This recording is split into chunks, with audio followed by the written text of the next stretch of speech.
بسم اللہ الرحمن الرحیم۔ السلام علیکم۔ آج ہم شش کلمے کے پہلے حصے کے کلمہ اول پڑھیں گے اور اس کا ترجمہ بھی یاد کریں گے۔ تو شروع کرتے ہیں پہلا کلمہ پڑھنا۔ بسم اللہ الرحمن الرحیم۔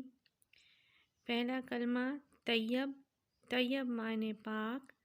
لا الہ الا اللہ محمد الرسول اللہ۔ لا الہ الا اللہ محمد رسول اللہ۔ اللہ کے سوا کوئی عبادت کے لائق نہیں۔ محمد صلی اللہ علیہ وآلہ وسلم اللہ کے رسول ہیں۔ اللہ کے سوا کوئی عبادت کے لائق نہیں۔ محمد صلی اللہ علیہ وآلہ وسلم اللہ کے رسول ہیں۔ آج ہم نے کلمہ طیبہ پڑھا ہے جو کہ پہلا کلمہ ہے۔ اس کو اول کلمہ بھی کہتے ہیں۔ کل انشاءاللہ ہم حصہ دوم کلمہ شہادت پڑھیں گے بما ترجمہ۔